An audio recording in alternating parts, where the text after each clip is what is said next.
ఈరోజు వార్తల్లోని ముఖ్య అంశాలు ఏంటంటే రేవంత్ టీం బేష్ కులగణనపై అద్భుతంగా పనిచేశారు. దేశానికే ప్రామాణికంగా తీర్చిదిద్దారు. సొంత కులం ఒత్తిడిని అధిగమించి సీఎం సాహసం. ముఖ్యమంత్రిపై రాహుల్ ఖర్గే ప్రశంసల వర్షం. రిజర్వేషన్లపై 50% సీలింగ్ ఎత్తివేయడం ద్వారా హిందుత్వ రాజకీయాలు ధ్వంసం రాహుల్ అంటున్నాడు. దేశవ్యాప్తంగా కులగణన రాహుల్ సాధించిన విజయం. సామాజిక న్యాయం 2.0 మొదలైంది. తమ పరిస్థితులు ఎలా ఉన్నాయో ప్రజలు తెలుసుకోవడం బీజేపీకి ఇష్టం ఉండదు. ఓబీసీలు, దళితులు, ఆదివాసులు, ఇతర కులాల స్థితిగతులు కులగణనతో వెలుగులోకి రావడాన్ని బీజేపీ జీర్ణించుకోలేకపోతుంది. బీజేపీ నేతల పిల్లలు ఇంగ్లీష్ మీడియం స్కూల్లో చదువుతారు. ఆ నేతలు మాత్రం ఇంగ్లీష్ను వ్యతిరేకిస్తారు. రాహుల్ గాంధీ ఇక్కడ వాస్తవానికి రేవంత్ మీద ప్రశంసల వర్షం కురిపిస్తున్నారు. ఎందుకంటే ఈయన ఒక ఓసీ అయి ఉండి బీసీల కోసం పోరాటం చేస్తున్నాడు అని చెప్పేసి రేవంత్ మీద ప్రశంసల వర్షం కురిపించారు రాహుల్ అండ్ ఖర్గే గారు ఇద్దరు. ఇక్కడ ఏంటంటే కోటాపై పోరాడదాం, బీసీ బిల్లుల ఆమోదానికి ఎంపీలుగా మీరు పార్లమెంట్లో కొట్లాడండి, నేను మా ఎమ్మెల్యేలు కలిసి జంతర్ మంతర్ వద్ద పోరాడతాం. ఇది రేర్ సర్వే, రేర్ అంటే త్వరలో చెప్తా. కుల సర్వే బీసీ బిల్లుల ఆమోదంపై సోనియా లేఖ నాకు నోబెల్ ఆస్కార్ అవార్డుతో సమానం. Modi converted BC. BJP BC వ్యతిరేకి. కాంగ్రెస్ ఎంపీలకు రేవంత్ ప్రజెంటేషన్. తెలంగాణ సమగ్ర కుల సర్వే డేటా మొత్తం 88 కోట్ల పేజీలు వచ్చిందని వెల్లడి. మొత్తం 88 కోట్ల పేజీలు వచ్చిందని వెల్లడి. రేవంత్ రెడ్డి ఒక ఓసీ అయ్యుండి బీసీల కోసం పోరాటం చేస్తున్నాడు. వాస్తవంగా బీజేపీ పార్టీ బీసీ వ్యతిరేకని ఇక్కడ కరెక్ట్ క్లియర్గా తెలుస్తున్నది. ఎందుకంటే బీజేపీకి బుద్ధి చెప్పాలి అంటే ఇప్పుడు స్థానిక సంస్థల ఎలక్షన్లు వస్తున్నాయి కాబట్టి ఈ ఎలక్షన్లల్లో ఏ ఒక్క బీసీ కూడా బీజేపీకి బీఆర్ఎస్కు ఒక్క ఓటు కూడా ఇవ్వద్దు బీసీలు. ఎందుకంటే ఇద్దరు అడ్డుపుల్ల వేస్తున్నారు. బీసీ బిల్లుకు ఇద్దరు కలిసి అడ్డుపుల్ల వేస్తున్నారు. బీసీలు ఎక్కడ బాగుపడతారో ఈ రిజర్వేషన్ అమలైతే అని చెప్పేసి ఆ కోణంలో ఆలోచిస్తారు. బీసీలు బాగుపడడం బీఆర్ఎస్కు బీజేపీకి ఇద్దరికి ఇష్టం లేదు. ఇక్కడ చూడండి, ఢిల్లీకి బీసీ ఆర్డినెన్స్. అటార్నర్ జనరల్కు పంపిన గవర్నర్. న్యాయ సలహా కోసం నిర్ణయంపై కొనసాగుతున్న ఉత్కంఠ. న్యాయ సలహా కోసం ఆర్డినెన్స్ ఢిల్లీకి పంపిస్తే అక్కడ ఆల్రెడీ కేంద్ర ప్రభుత్వం 32 అభ్యంతరాలు తెలిపింది బీసీ బిల్లు మీద. అంటే బీసీలని ఎంత అనగదొక్కాలని చూస్తున్నాయంటే ఈ బీఆర్ఎస్ బీజేపీ రెండు కలిసి బీసీలను అనగదొక్కడానికి ప్రయత్నం చేస్తున్నాయి. కాబట్టి ఖచ్చితంగా ఈ స్థానిక సంస్థల ఎలక్షన్లల్లో బీజేపీ మెడలు వంచాలే. బీజేపీకి అండ్ బీఆర్ఎస్కు ఇద్దరికి బుద్ధి రావాలంటే ఒక్క ఓటు కూడా బీసీలు బీఆర్ఎస్కి అండ్ బీజేపీకి ఓటు వేయొద్దు. వేయకుంటే ఖచ్చితంగా వాళ్ళు దిగొస్తారు. వాళ్ళ మెడలు వంచి బీసీ రిజర్వేషన్ బిల్లుని పాస్ అయ్యేలాగా మనం ప్రయత్నం చేయాలి. వాళ్ళకు ప్రజాక్షేత్రంలో మనం బుద్ధి చెప్తే వాళ్ళకు బుద్ధి వస్తుంది. ఆదిలాబాద్ ఎయిర్పోర్ట్కు గ్రీన్ సిగ్నల్. రామగుండం, కొత్తగూడెం విమానాశ్రయాలకు నో పర్మిషన్. ఇటీవలే స్పష్టం చేసిన ఎయిర్పోర్ట్ అథారిటీ ఆఫ్ ఇండియా.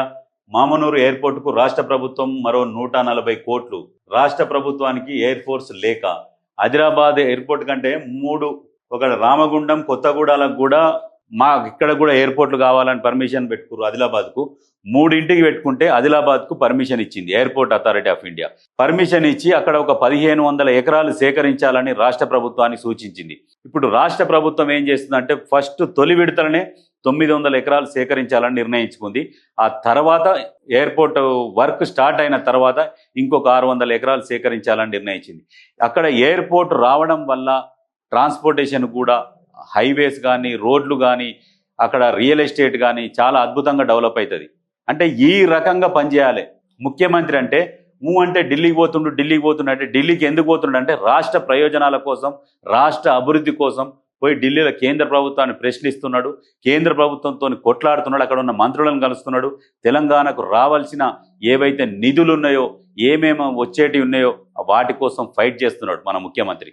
గతంలో లాగా ఒక ముఖ్యమంత్రి ఫామ్ హౌస్లో పండుకొని ఒక్కసారి కూడా ఢిల్లీకి పోకుండా ఢిల్లీ నుంచి వచ్చిన ప్రధానమంత్రి వస్తే కూడా కలవలేదు.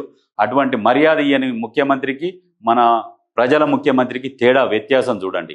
తెలంగాణ కోసం ఏ రకంగా ఫైట్ చేస్తున్నాడో ఒకసారి ఆలోచించండి ప్రజలు. టెన్షన్ లేకుండా పింఛన్ల చెల్లింపునకు చేయూత యాప్. సిబ్బందికి శిక్షణ ఇచ్చిన సెర్చ్ అధికారులు. రాష్ట్ర వ్యాప్తంగా చేయూత పింఛన్లకు ఇక మొబైల్ యాప్ ద్వారా ఇవ్వాలని నిర్ణయించారు. ఈ విధానాన్ని జూలై నుంచే ప్రారంభించాలని నిర్ణయించారు. అందుకోసం సిబ్బందికి సెర్చ్ అధికారులు శిక్షణ ఇచ్చారు. ప్రస్తుతం తంబు ద్వారా పోస్టాఫీసుల్లో చేయూత పింఛన్లు పంపిణీ చేస్తున్నారు. అయితే వృద్ధులు వీటిని తీసుకోవడం ఇబ్బందిగా మారింది. చేతివేళ్ల ముద్రలు సరిగ్గా పడకపోవడంతో ఇబ్బందులు తలెత్తుతున్నాయి. దీనికోసం అందుబాటులో ఉన్న టెక్నాలజీని వినియోగించుకొని పింఛన్ల పంపిణీలో ఇబ్బందులు లేకుండా చేయాలని నిర్ణయించారు. ఫేషియల్ రికగ్నిషన్ ద్వారా అర్హులకే పెన్షన్ అందించనున్నారు. మొబైల్లో చేయూత యాప్ను ఇన్స్టాల్ చేసుకొని పింఛన్ అందిస్తారు. దీనికోసం సిబ్బందికి ప్రజాభవన్లో గురువారం శిక్షణ ఇచ్చారు. ఇక్కడ శిక్షణ పొందిన వారు పోస్టాఫీస్ సిబ్బందికి ట్రైనింగ్ ఇవ్వనున్నారు.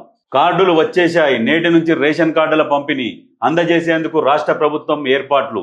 ఆగస్టు 10వ తేదీ వరకు కొనసాగనున్న ప్రక్రియ. ఎన్నికల కోడ్ వస్తుందని హడావుడి. సెప్టెంబర్ నుంచి కోటా దాటనున్న రేషన్. హర్షం వ్యక్తం చేస్తున్న పేదలు.